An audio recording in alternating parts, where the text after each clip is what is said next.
Hey everybody, welcome back to Focused and Fit Financial. I am Dustin here to work with you. We're going to try to work on a short one today to hopefully keep your attention and keep you going. It is the beginning of the year still, but we're at the 4-week mark into this new year of 2022. Are you still focused? Are you still moving forward towards your goals? We're going to talk about a little bit about goal planning right here. All right, so if you're in your 20s, 30s, 40s, maybe 50s, maybe this can apply to you. All right.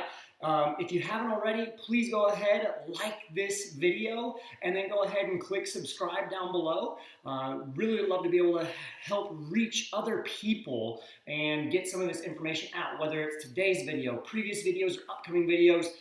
Subscribe it so maybe you can share it. All the videos may not pertain to you, but if you see the video, you can share it with somebody else, and that it might work for them, okay? So let's dive on in, right? One of the big things that we have to focus on is if you fail to plan, you're planning to fail, all right? And so you might have already set up some goals. Did you write them down, or are they just up here? We need to write them down. Are they where you can see them every single day, where you're focusing on them every single day, right?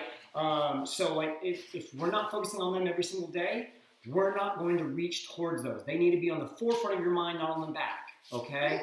You set yearly goals, and after the year's over, you still have life to live, right? So we shouldn't just focus on today's or this year's goals. We need to focus on this year's to start, 5 years down the road, 10 years down the road, all right? So what we're gonna dig into today is that investing by decades and the importance of planning now, not saying I'm gonna do it tomorrow. If you do say I'm gonna do it tomorrow, it's not gonna happen, or it may be way delayed and tomorrow turns into next year. And we're about to see some examples of that. So diving in, all right? So we're talking about age 20. If you're 20 years old, you're ahead of the game. I bet you're going to reach your goals for retirement. Let's talk about retiring at 59 and a half, okay? Last week we talked about retiring at 62 or 70, basically taking your Social Security withdrawals at 62 or 70, which is gonna be a better fit, right? Let's today talk about retiring at 59 and a half.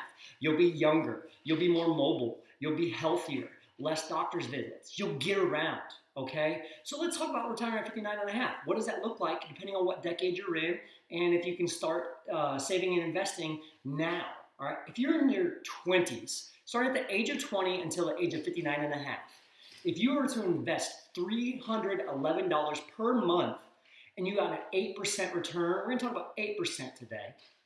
If you had an 8% return, you would break that $1 million barrier at the age of 59 and a half. And that's to say that you never increased the amount that you contributed monthly, all right? If you contribute more, you're gonna end up with more of that. But we're gonna talk about the $1 million mark at age 59 and a half and what it would take to get there if you did the bare minimum to get that $1 million mark. Who didn't want to be a millionaire, right? But sometimes we talk about millionaires a lot nowadays, and it seems like, well, is that enough? Well, you have to decide that, right? You have to figure that out. I'm here to help you with strategy, help to get those juices flowing in the mind, so that way you go do something with it, all right? Now, we look 10 years down the road. You start at age 30, all right? If you start at age 30, now you need to invest $733 per month in order to be able to break that $1 million barrier at age 59 and a half with just an 8% return, okay? So now we've more than doubled the amount. I don't say that to scare you. I say that just because we need to start. Start sometime soon. The sooner you start, the less that you're gonna have to put in there to break that $1 million mark. And so you might be able to retire just a little bit early, go do some adventurous things, enjoy life a little bit more, all right? And by having those savings, once again, this is where you're not having to invest any more than this to break the $1 million mark. You might decide to invest more down the road to get there faster than 59 and a half, but then you have to use different methods, different strategies so you can pull it out, because a lot of times if you're right now contributing to 401k, IRA, something that you have to reach 59 and a half to be able to pull out. So you might have to look at different avenues to invest in order to be able to pull out before that if you kick it in the notch and kick it in gear that way. Jumping ahead to age 40, if you're in your 40s and you're just getting started, you haven't contributed anything to 401k, IRAs, investment homes, whatever it may be, you're now looking at $1,880 per month is what you'd be investing in for just 19 and a half years. And we're looking at breaking that $1 million mark at age 59 and a half with an 8% return. And then last but not least, from 50 to 59 and a half, you're looking at $6,359 per month. That's a big jump from age 40 to age 50. And that just goes to show us when we have time on our side, that compound interest does make a difference, right? The earlier you start, the less you need to put in to break that same barrier. And by having less that you have to put in, now we get to go do more things, right? So if you're age 40 and you started investing at age 20, okay, at age 40, you're investing $1,800, right? If you're 20 years old, this could speak to you, right? If you're at age 40, you're now investing $1,800 to get to that $1 million mark in 19 and a half years. Not bad, still okay, still doable, and can move forward towards that. But if you started at the age of 20, you have over $1,500 a month extra. Now that you don't put towards investments, $1,500 extra a month, you go do a nice little trip every single month with that extra cash. Or by the time you get to 40, you're throwing that into extra retirement to retire early.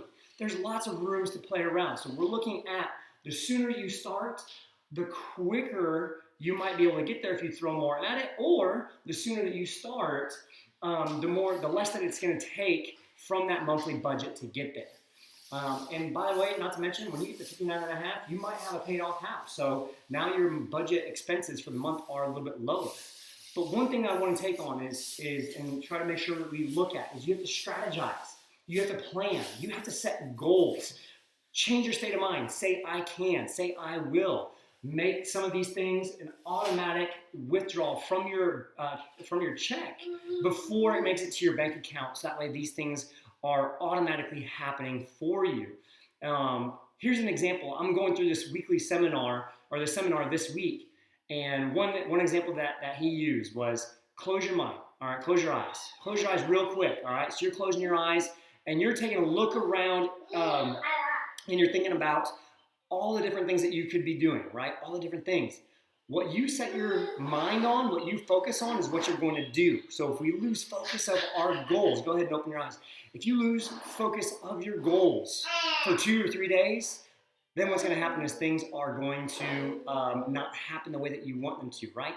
So stay focused, stay consistent, and strategize, all right? Thank you so much for jumping in on this quick video today. Hopefully it'll help you. If you liked it, please like it. If you have a comment or a question, please post that below. Otherwise, God bless you. May you be successful. Have a wonderful year, and come back and see me again next week. Have a wonderful and blessed day.